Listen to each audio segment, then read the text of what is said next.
Today on Sand Custom Guas.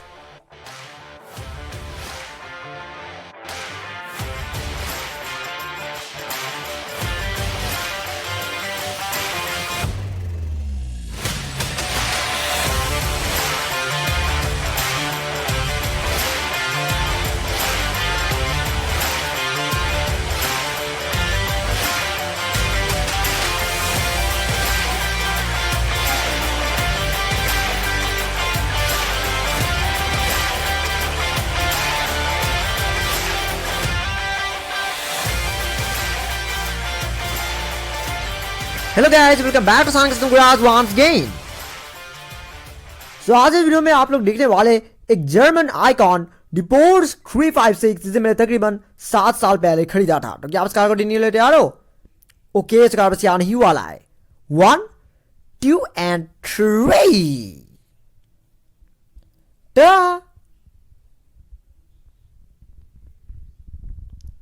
डिपोर्स 356 ये देखिए। 356 के बारे में हमारे इंडिया में बहुत से कम लोग जानते होंगे, क्योंकि जब बात पोर्शे की आता है तो ज़्यादा लोग आजकल 911, करेरा जीटी या फिर पोर्स बॉक्सर जैसे आजकल के नए मॉडल्स के बारे में सोचते हैं। लेकिन 356 ही सबसे पहली स्पोर्ट्स कार था जिसे पोर्शे ने बनाया था।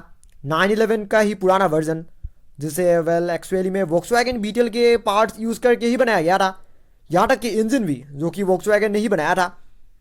और पुराने वाले जो 356 का जो मॉडल्स था उनमें ज़्यादा चीज़ें वोक्सवैगन बीटल का ही यूज़ किया गया था। लेकिन जैसे साल बीतने लगा, बाद वाले मॉडल्स में पोर्शे ने अपने खुद का मॉडल पार्ट्स बनाना शुरू कर दिया और फिर उन्हें कार में फिट करना शुरू कर दिया। लेकिन जो पुराना मॉडल्स था उनमें ज़्यादा चीज़ें वोक्सवैगन बीटल का ही यूज़ किया गया था। ये कार जितना कि मुझे याद है, मैंने कार आई थिंक 2014 में खरीदा था, तो यानी कि ये लगभग 7 साल पुराना है। तो जब मैंने कार खरीदा था तो इसके बॉडी में कुछ ग्राफिक्स था, कुछ स्टिकर्स वगैरह था जो कि मुझे बिल्कुल भी पसंद नहीं आया था, क्योंकि उन स्टिकर्स के वजह से ये बहुत ही चीप क्वालिटी का लग रहा था। इस कार में एक्चुअल में इंटीरियर भी था, पर मैंने इंटीरियर इसलिए निकाल दिया था क्योंकि इसकी जो अंडर बॉडी है, मुझे ऐसा लग रहा है कि मानो ये अंडर बॉडी इस कार का है ही नहीं, ये कोई दूसरे मॉडल का है। लेकिन जब मैंने कार खरीदा था तभी इससे इस कार में यही अंडर बॉडी था, और इसलिए इसकी जो इंटीरियर था वो भी बहुत ही मॉडर्न था और कार के हिसाब से बिल्कुल भी सूट नहीं कर रहा था, और इसलिए मैंने वो इंटीरियर पूरी तरह से कार से अलग कर दिया। और आज इस वीडियो में मैं आप लोगों को बस ये कार दिखाने नहीं वाला, बल्कि इस कार के ऊपर डिस्कशन भी करने वाला हूँ ऑफकोर्स, क्योंकि इस कार में थोड़ी बहुत रेस्टोरेशन की ज़रूरत है। क्योंकि ये कार ये वैसे अभी भी काफ़ी अच्छी कंडीशन में ही है, क्योंकि ये तकरीबन 7 साल पुरानी कार है। पर उसके बावजूद भी अगर आप पेंट के सब रिफ्लेक्शन देखें, साइन देखें, तो साइन अभी इतना ख़राब नहीं हो गया है। मैं ये नहीं कहूँगा कि टॉप क्लास है, लेकिन पेंट काफ़ी हद तक ठीक ही है। और ये जो ब्लैक कलर की जो कुछ भी डिटेलिंग दिख रही है, ये सारी डिटेलिंग मैंने 2014 में ही किया था, कार को ख़रीदने के बस कुछ दिन बाद ही, इसलिए कुछ कुछ जगहों से ये पेंट थोड़ी बहुत निकल गया है। पिछले साल मैंने कार को रिस्टोर करने की सोचा था। और ये जो व्हील्स दिख रहे हैं आप, ये व्हील्स जो कि एक्चुअल में सेंटी टॉयज की हिंदुस्तान एम्बेसडर का है। इस कार में जो ओरिजिनल व्हील्स आया था वो बहुत ही चीप क्वालिटी का जैसा था, क्योंकि ये कार ही इतना हाई क्वालिटी मॉडल नहीं है। इसीलिए जो व्हील्स था वो भी थोड़ा सा चीप क्वालिटी का था, और इसलिए मैंने वो व्हील्स निकाल दिया था। और पिछले साल मैंने कार में ये व्हील्स इंस्टॉल किया था, जो कि अभी जो मैंने कहा था कि ये एक्चुअली में सेंटी टॉयज के एम्बेसडर का है, लेकिन इसे फिर से रीपेंट किया गया था, क्योंकि एक्चुअली में मेरे एक बहुत ही पुराने एम्बेसडर का था। इसीलिए ये ऑलमोस्ट एकदम सफ़ेद ही पड़ गया था लगभग, इसलिए मैंने इन्हें पूरी तरह से रीपेंट कर दिया था। लेकिन ये जो क्रोम जो रिम होता है ये भी साथ में पेंट हो गया है। इसलिए मैं सोच रहा हूँ कि इन व्हील्स को आने वाले फ्यूचर में बदल देंगे। आज इस वीडियो में मैं आप लोगों को बस ये सब कुछ बताने वाला हूँ कि इस कार में एक्चुअली में क्या क्या चीज़ें करने की सोच रहा हूँ। मैं इस पूरी कार को रिस्टोर नहीं करने वाला, पूरी कार को रिस्टोर इसलिए नहीं करने वाला क्योंकि 356 एक लेजेंडरी कार है। और सबसे कमाल की बात यह है कि ये तकरीबन 7 साल पुरानी मॉडल है, पर उसके बावजूद भी पेंट वगैरह अब भी बिल्कुल 100% ओरिजिनल है। और ये सारी डिटेलिंग है, जो कि ये सही है कि ये सारी डिटेलिंग मैंने बाद में किया था, बट स्टिल ये डिटेलिंग 7 साल पहले डन हो गया था। इसलिए ये लगभग ओरिजिनल जैसा ही हो गया है। इसलिए अभी से मैंने सोचा है वो ये है कि इस कार को एक्चुअल में एक सर्वाइवर के तौर पे बनाएंगे। सर्वाइवर का मतलब तो आप लोग समझ ही रहे हैं, एक ऐसी पुरानी विंटेज कार जो कि स्टिल अनरिस्टोर्ड कंडीशन में है, लेकिन प्रॉपरली मेंटेन किया हुआ है। जो कुछ भी यहाँ पर कुछ कुछ जगह से ये सब पेंट निकल गया है, क्योंकि वैसे तो ये सारी चीज़ें मैंने बाद में किया था, लेकिन ये सारी चीज़ें क्योंकि लगभग 7 साल पहले ही डन हो गया था, इसलिए कुछ कुछ जगह से सब निकल गया है। जैसे कि यहाँ पर टेल लाइट्स में तो मैंने ये सब पेंट कर दिया था, ये सब भी ऑलमोस्ट निकल गया है। इसलिए जो चीज़ें ख़राब हो गया है बस मैं उन्हें रिटर्न कर दूंगा। व्हील्स वेल एक्चुअली में ये जो व्हील्स है ये कार के हिसाब से थोड़ी सी बड़ी है, पर मैंने इस कार में एक्चुअली में बड़े साइज़ के व्हील्स लगाया ही इसलिए है क्योंकि ओरिजिनल 356 का व्हील्स भी बल इतना छोटा नहीं था। सो इस कार के व्हील बेस में थोड़ा सा गड़बड़ है, क्योंकि अगर आप अच्छे से देखें तो ये पीछे वाला व्हील लगभग यहाँ पर होना चाहिए था, लेकिन ऑफिशियल स्केल मॉडल ना होने की वजह से ये पीछे का व्हील कुछ ज़्यादा ही पीछे है।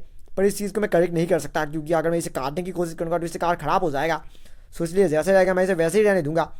मैं इन व्हील्स को एक्चुअली में बदल के फिर से सेंडी तो इसके एम्बेसडर का व्हील्स ही लगाने वाला हूँ, पर ये वाला नहीं लगाने वाला, क्योंकि इस वाली में तो मैंने ये जो 20 वाला पार्ट जो वो क्रोम वाला पार्ट जो मैंने ब्लैक कलर में रिपेंट कर दिया, उसके बाद से ये आप थोड़ा सा अजीब दिख रहा है।